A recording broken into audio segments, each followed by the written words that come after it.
Kabar ini, kabar terkabar.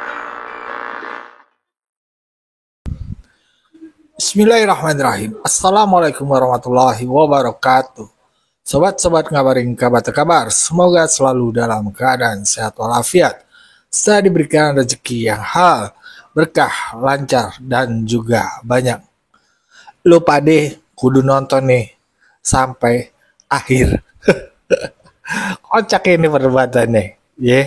Kali ini Roy Suryo menjelang -1 tanggal 13 ini dibantai abis sama Semar pakai koper.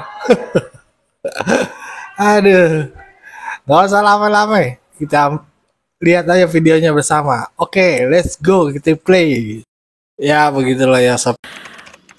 Jokowi itu kan sebenarnya kan dia hanya merasakan dicemarkan nama baiknya. Ya. Tapi kemudian ya dia juga bilang waktu itu ya, kalau dia nggak lames dalam bahasa Jawa, lames itu bilangnya A tapi sebenarnya dia mukulnya B. Dia bilang dia nggak melaporkan orang-orang.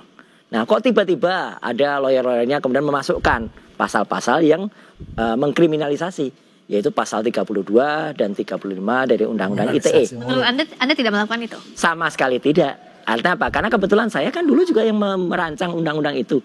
Pasal itu jauh panggang dari api. 32, 35 itu kalau ada seseorang mengirimkan dokumen kepada orang lain, dan sebelum dia kirimkan, dia ubah dulu. Misalnya 1 juta, dia ganti menjadi 10 juta.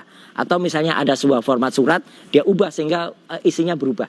Sama sekali yang namanya saya, Dr. Resmond, dan juga Dr. Tifa, tidak ada yang mengubah dokumen. Dokumennya itu dokumen yang tersebar di masyarakat itu, dan kemudian kita analisis. Jadi kalau kemudian hasil dari analisis itu nggak bisa dikatakan itu adalah editing. Oke. Nah, itulah poinnya. Dianggap ini kriminalisasi, Mas Semar. Ya, jadi gini ya, ini kan berprosesnya cukup panjang ya, Mbak Priska. Cukup panjang, dan kita pasti masih mengingat lah di awal-awal dulu waktu Roy Suryo CS menuding soal ijazah palsu, itu ramai sekali, hiruk pikuk, dan Pak Jokowi masih dalam posisi yang biasa saja. Nah pada titik tertentu akhirnya pendukung Pak Jokowi ada yang melaporkan, disampaikan sama Roy Suryo CS, ya Pak Jokowi lah kalau berani yang melaporkan, mereka nggak punya standingnya, kan begitu loh. Dan itu nggak bergeming juga, Pak Jokowi tetap dia nggak melakukan itu. Nah karena itu bergulir terus, Pak Jokowi merasa ini perlu dilakukan laporan langsung oleh dirinya untuk pembelajaran bahwa orang tidak boleh menuding asal. Kau punya ijazah palsu, kau buktikan, mana aku lihat gitu, kan nggak bisa begitu juga. Lalu dilaporkanlah itu ke Polda Metro dan berproses, kan begitu ya. Sampai sekarang jadi tersangka. Ya, dan sebelum jadi tersangka kan juga Roy Suryo dan kawan-kawan juga sampaikan juga, ini nggak mungkin lah jadi tersangka, kan begitu ya. Ini nggak mungkin, ini kalau itu di SP3 saja dan lain sebagainya. Pada titik ini akan jadi tersangka juga. Setelah jadi tersangka muncul kriminalisasi. Jadi maksud saya, poin yang mau saya sampaikan begini. Nah ketika apa yang disampaikan Roy Suryo dan kawan-kawan itu respon, sebaliknya jangan juga akhirnya membangun narasi yang lain. Nah persoalan tadi disamakan dengan kasusnya Pak JK, nggak apple to apple. Waktu Pak JK bicara soal kasusnya itu tidak semeriah ini, tidak sebanyak ini tudingan-tudingannya, tidak sedahsyat ini tudingan-tudingan yang melebar kemana-mana. Mengapa ini bukan kriminalisasi? Ya karena menurut saya itu faktual juga. Dan nanti makanya begini ya, kan ketika Roy Suryo sampaikan bahwa itu kriminalisasi, saya bilang itu bukan kriminalisasi, akhirnya debat kusir kita.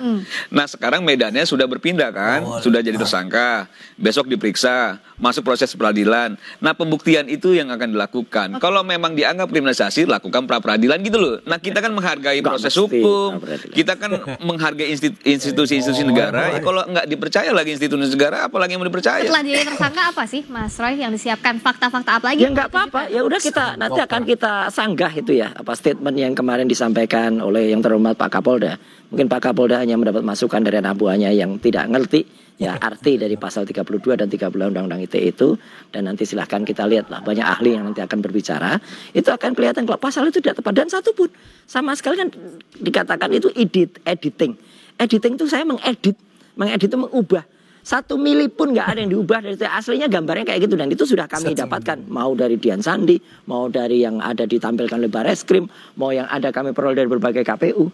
Ya ijazahnya ya itu. Kecuali ya hidungnya saya bengkokkan gini atau kacamatanya diganti kacamata hitam atau misalnya supaya sama capnya yang tadinya tidak nempel dibuat nempel. Nah, itu namanya editing. Ini faktanya seperti itu, hasil software. Mau itu luminance gradients, mau itu ELA, hasilnya seperti itu. Nah, jadi artinya apa? Ya kita jawab aja sekali lagi, Mbak. Yang namanya tersangka itu kan masih proses, ya kan? Jadi namanya tersangka bisa jadi tidak terpidana atau bisa jadi terdakwa, bisa tidak. Kalaupun sudah terpidana sekali lagi, itu namanya Sylvester itu. Ya, sudah jelas itu terpidana, inkrah lagi Mahkamah Agung 6 tahun masih bisa lari-lari dadah-dadah dari mana-mana, ya itu kan nggak adil gitu. Jadi ini adalah konsekuensi yang harus saya terima atas ketidakadilan yang dilakukan di rezim yang meneruskan rezimnya Jokowi. Oke, ada ketidakadilan di sana kalau Ya, Mas kalau bilang. saya sih begini ya, seringkali Mas Roy Suryo itu menyampaikan bahwa ucapan yang pertama itu adalah dari hati. Tadi disampaikan barusan, habis jadi tersangka bisa jadi terpidana. Bisa bisa tidak. Jadi maksud saya poinnya berarti Mas Roy Suryo juga merasa bahwa akan jadi terpidana itu satu.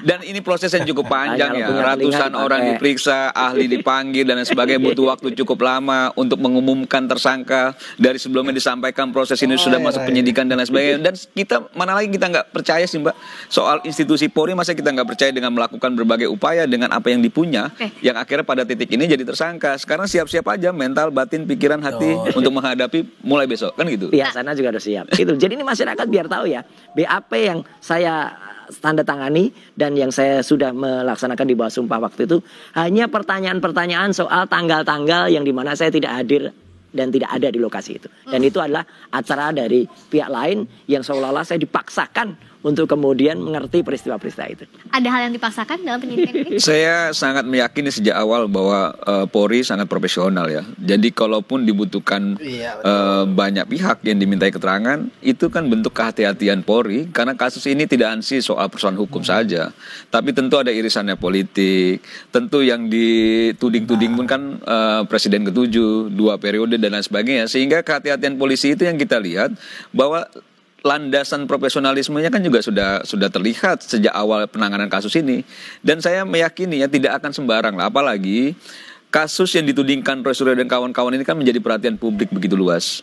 Aparat penegak hukum tidak mungkin juga main-main soal itu. Jadi kalau memang ada fakta hukumnya, ada bukti-buktinya, nanti kita lihat ya. Nanti kita lihat. Dan kalau misalnya diyakini sejak awal ini tidak berproses hukum, buktinya berproses hukum. Diyakini tidak jadi tersangka, jadi tersangka.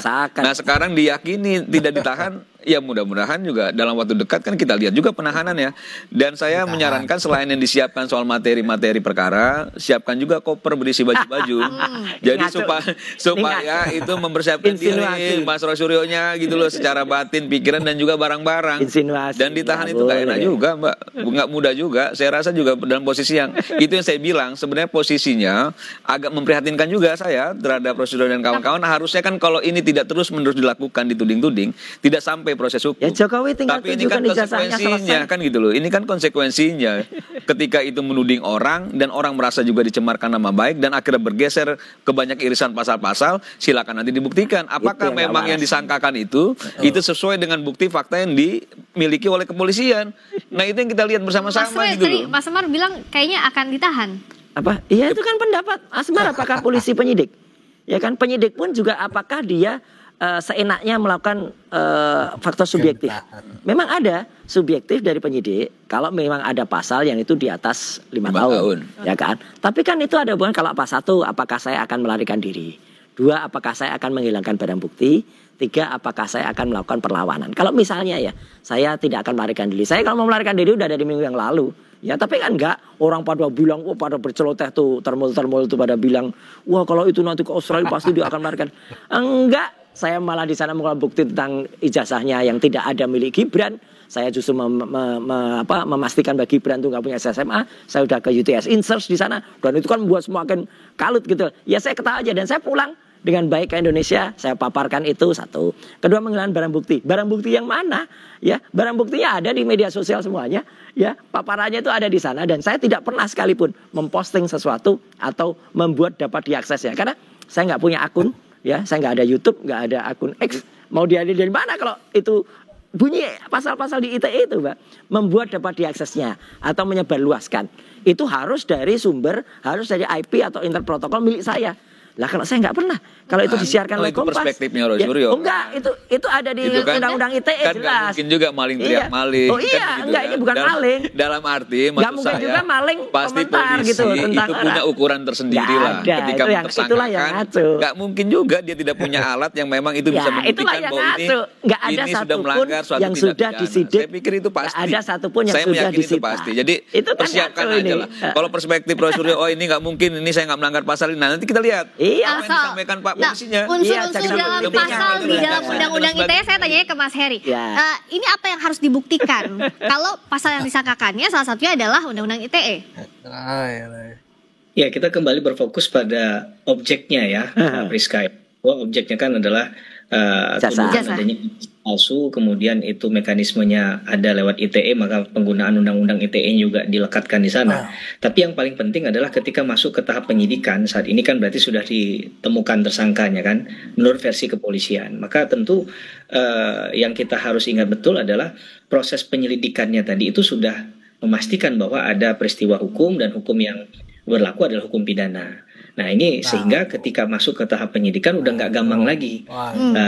Ini tinggal dihentikan lewat mekanisme SP3 misalnya, Nah, itu. ketentuan 09 ayat 2 KUHP, karena misalnya tidak cukup bukti dan lain sebagainya menurut pihak penyidik, atau diteruskan. Jadi pilihannya nggak ada lagi remis, tidak ada lagi tahan menahan, ya, tidak lagi dibuat menjadi lari maraton, ya, tapi lebih kepada lari sprint, jarak pendek aja, cepat selesai kan.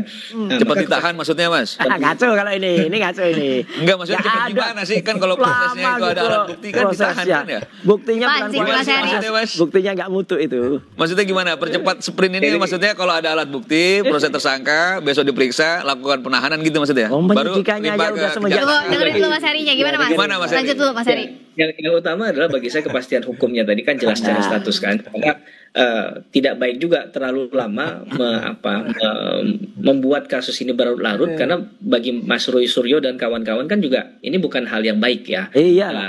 Perlu ada kepastian hukum apakah kasus ini akan dihentikan atau diteruskan. Nah, itu kita kembalikan dalam fakta hukumnya tadi. Saya sepakat dalam hal fakta hukum nih yang harusnya kita perhatikan. Jadi fakta itu sesuatu yang nggak bisa direkayasa, nggak bisa dibuat-buat. Betul. Kalau ternyata sudah ada alat-alat bukti yang muncul, kemudian versinya Mas Roy Suryo adalah mengatakan bahwa tidak ada editing, Iya.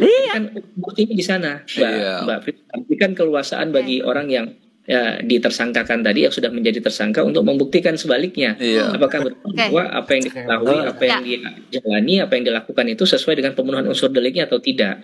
Begitu, Mbak Rizka. Oke, masih di Sapa Indonesia Malam. Mas Roy, nextnya apa? Apakah ini akan lanjut atau menurut Anda akan pra peradilan misalnya mengambil langkah Pra peradilan atau kemudian enggak, itu nanti tergantung kuasa hukum saya. Tapi kalau waras sebenarnya ya, kalau lihat nanti jaksa penelitinya tuh lihat berkas-berkasnya, ya mungkin ada yang lanjut. Tapi mungkin juga kalau lihat di saya yang sama sekali nggak nyambung ya, itu Jaka Sembung pakai golok itu nggak nyambung. Gitu ya. Jangan ngomong aneh-aneh Iya. live. Ya, itulah Pak. Loh, kan saya cuma bilang jangan Joko Sembung kan gitu kan nggak nyambung. Nah, artinya apa? Artinya jelas betul apa yang ditanyakan tempus deliktinya dan lokus deliktinya itu juga nggak tepat. Kemudian sebenarnya sebenarnya tadi pengamat hukum kita Pak Heri kan ingin mengatakan sebenarnya ini tergantung dari awal ya. Kausa primanya siapa? Kalau kausa primanya Jokowi itu tidak pengecut ya, dia berani menunjukkan. Sekarang kan mana ada orang punya ijazah yang sudah dicari dengan studi dengan keras, terus malu menunjukkan ijazahnya. Kalau malu sih nggak apa-apa, tapi kalau marah ijazahnya diketahui orang itu kan nggak masuk akal gitu. Oke, masih soal ijazah ini tidak. Iya, jadi harusnya diperlihatkan kepada rakyat, selesai. Itu orang apa urusannya harus memperlihatkan kepada ya, pejabat publik, kawan-kawan kan pejabat gitu loh. publik, Sekarang undang-undang apalagi dia sudah keterbukaan sipil, nomor 14 gitu. apalagi undang-undang keterbukaan publik juga itu melindungi hak-hak privat enggak, orang. salah ini. Kalau dan ini lain salah. sebagainya. Jadi maksud Nggak baca saya undang-undang sih itu haknya kemarin. lah. Haknya Pak Jokowi ingin menunjukkan kepada siapa. Jangan dipaksa-paksa. Sekarang saya tanya Mbak Priska ijazah palsu saya mau lihat. Ya bukan juga pejabat punya- publik. Bukan kasus saya, jangan diandai-andaikan. punya Benar, hati yang tenang jawabannya misalnya benar, Mbak. begitu ya, gitu ya. Ini Apa nggak misalnya mutu Pak nih Prabowo pertanyaannya. karena misalnya dia sekolahnya di luar negeri, terus Oh, nggak apa-apa. diminta perlihatkan Pak Prabowo nggak berkenan, apakah mau dipaksa-paksa? Janganlah, jangan juga merasa itu sesuatu Pak yang Prabowo terus asli kok dipaksakan ijazahnya. gitu loh, terlalu dipaksakan. masalahnya nggak asli. Dan ini berproses, jangan juga dibilang kalau misalnya nanti dilakukan penahanan dibilang ngaco, karena menurut saya ini sudah pada titik-titik itu kok, gitu loh. Kalau misalnya sekarang orang jadi tersangka, ada alat bukti, diperiksa. kata penyidik, wah ini perlu dilakukan penahanan, ditahan. Nanti dinarasikan yang lain-lain lagi. Iya. Nah, hargailah proses hukum. Kan Roy Suryo sampaikan di awal waktu dijadikan tersangka akan menghormati proses ini. Ya, memang Nah, dihormati kalau benar, gitu kan? loh. Dihormati, dilakukan dengan benar, diadu bukti-buktinya. Kalau memang terbukti bersalah dan memang nanti akhirnya dilakukan penahanan, jangan juga melakukan yang aneh-aneh lagi gitu loh. Oke, dan besok Mas Roy jam berapa? Update lagi informasinya tetap sama jam 10? Diundang jam 10 dan insya Allah saya akan hadir dan akan kita buktikan besok ya gitu kalau Jangan apa lupa yang kopernya, dilakukan. Mas Roy. Nggak boleh bawa koper. Iya, sana. ditaruh Ini di nggak mobil, ngerti, jadi nggak kalau bisa misalnya lah. udah tahan, Pancing terus nih sama Mas Semar. Ini ngaco ini ya. Kok ngaco? Insinuasi ya. Kok ngaco Gitu. sih? Yang harus bawa koper yang Ya. itu. Dan tadi Pak Eri betul. Proses Ada relasi hukum itu, kuasa. konsekuensinya Ada relasi begitu. kuasa di mana Ketika rakyat jadi bisa menilai tersangka, orang yang kemungkinan besar lapor ada nggak pernah penahanan menunjukkan gitu ijazah loh. asli. Oke. Gitu loh. Ijazah aslinya Taruh di mana? mobil aja, Mas Roy. Gitu. Ijazah aslinya nggak pernah Jadi kalau ditunjukkan. ditahan bisa minta tolong ambilkan di parkiran gitu. Dulu dua anak manusia sudah jadi korban dengan ijazah Supaya fotokopi. jangan Sekarang lebih akan gampang ada kan, 8 udah di koper anak semua bangsa kan, Oke. dikorbankan di rezim. Besok ya Jadi ini ngaco periksanya sekali. jam Dan rakyat 10. Orang tersangka mau ditahan kok nggak? Besok di Polda Metro Jaya tunggu dulu proses hukumnya, jangan terlalu cepat Iya. menyimpulkan, kita akan Jangan tunggu lupa besok bawa dan koper. Bener, saya publik nih akan mengawasi. wanti-wanti. Oke, terima kasih Mas Roy, Makasih. terima kasih Mas Semar, terima kasih Sama-sama Mas Heri dong. sudah hadir di Sapa Indonesia malam. Ya begitulah ya Sob ya, serunya perdebatan Semar dengan Roy Suryo. Semar ketawa aja ngeliatin Roy Suryo ya. Apalagi kocak bener ketika Semar nyelatukin jangan lupa bawa koper. Mas nggak boleh bawa koper, taruh di mobil biar gampang ngambilnya kan. Itu kan kocak ya. Ya, bagaimana menurut pandangan sobat-sobat? Berikan pandangannya di kolom komentar. Wassalamualaikum warahmatullahi wabarakatuh.